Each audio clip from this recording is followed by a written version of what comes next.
गुरु कृपा का दिवस है, प्रभु कृपा का दिवस है। ये तो देखने का नजरिया है कि हम भगवान को बुलाते रहते हैं और आज भगवान अपनी कृपा से बड़ा खजाना जो है उड़ेलने के लिए तैयार है कि कोई शिष्य, कोई भगत मेरा बनके तो देखे, मेरा सारा माल उसी का ही है। जो उसके लिए एक पग उठाता है भगवान 7 कदम उठाते हैं। ये तो सुना ही होगा आपने, सुन तो सब कुछ रखा है, लेकिन एक कदम कौन सा है? वो जो डगमगाता हुआ कदम उठाया वो मानता नहीं। अगर मन में कदम उठाते हुए 100 प्रश्न उत्पन्न हो जाए तो फिर वो कहते हैं क्या हो जाता है? वो अदृश्य हो जाता है, नजर नहीं आता। जैसे इसमें बताया था ना कि जैसे दर्पण में अगर मैला शीशा हो, अगर मन में कोई विचार और उत्पन्न हो गया तो वो नहीं आता। कहते जिसने हीरे मोतियों को पाना होता है वो ये नहीं सोचता कि क्या है, वो सागर में डुबकी लगा दिया करता है ना। क्योंकि इस प्रेम के गहरे सागर में तूफान भी आया करते हैं, लेकिन ये तूफान ही तो किश्ती को मंजिल पर लगाया करते हैं। क्योंकि जितने बड़े, देखो भगवान ने से हमें क्या प्रेरणा मिलती है, जब जब भी भगवान अवतरित होके आए, जितने बड़े अवतार आए वो उतनी ज्यादा कष्टी लेके आए।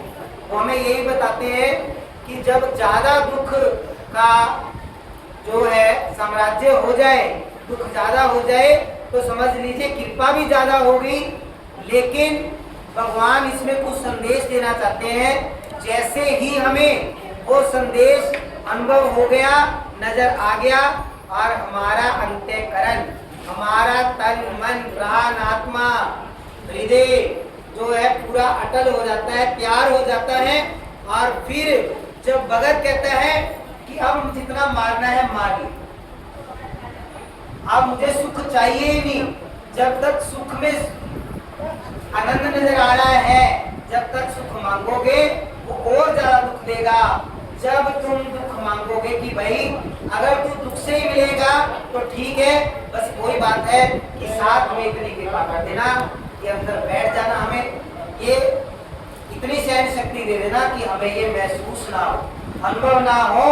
फिर चाहे तू दुख देने से मिलता है तो तू दे दे, लेकिन मैं सहन नहीं कर सकता, मैं तो रोऊंगा खिलाऊंगा, जो कमियां हैं वो तुझे पूरी करनी है।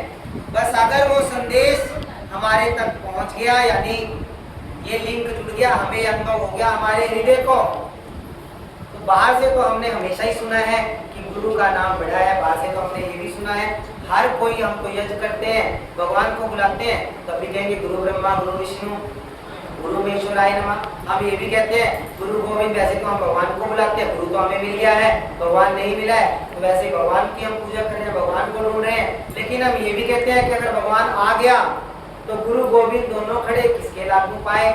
फिर भी हम कहते हैं कि गुरु बड़ा है जिसने भगवान को मिला दिया, है ना। क्योंकि सत्य तो ये है कि दोनों है तो एक ही है, कौन सा गुरु मिला सकता है? जिसको जितना ज्ञान मिला है वो उतना ही दे सकता है। जिसने पाया है भगवान को वो गुरु ही आपको दे सकता है, यानी जो पूर्ण गुरु है, यानी जिस घट में बैठ के भगवान आपसे मिलन करता है, तो वो उनमें और उनमें भेद कोई नहीं है, वही मिला सकता है, पूरा गुरु ही मिला सकता है, पूरा वही है जो पूरे से मिला हुआ है, दूसरा मिला ही नहीं सकता।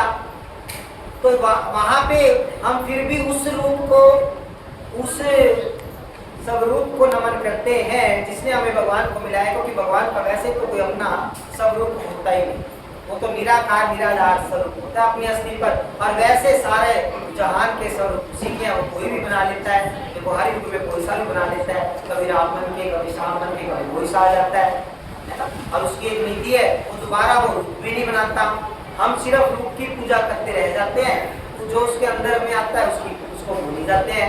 करनी तो अंदर वाले की होती है, हमें क्या पता वो अब किस रूप में आया है। अभी तो भगवान कहता है मुझे बुलाते तो पहले हाथ मांग लिया करो।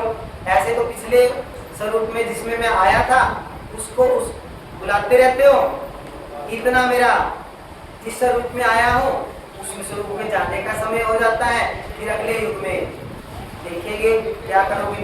तो इसलिए तो ये सब कुछ जब गुरु मिल गया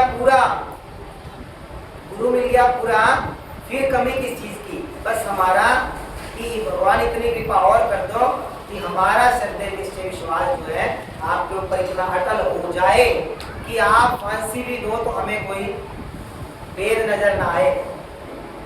क्योंकि भगवान अगर आप ही फांसी दोगे तो मुझे बचाने वाला कोई नहीं है। जिसको भगवान फांसी खुद देगा, भगवान खुद दुख भेजेगा, तो उसको सुखी कौन कर सकता है? समर्पण तो दोनों स्थिति में करना पड़ेगा, तभी वो दुख मिटेगा। क्योंकि समृद्ध तो उसी में है समृद्ध सारी उसमें जो दुखों को भेजे, दुख को काटने की समृद्ध उसमें सभी जो दुखों को भेजे तो है।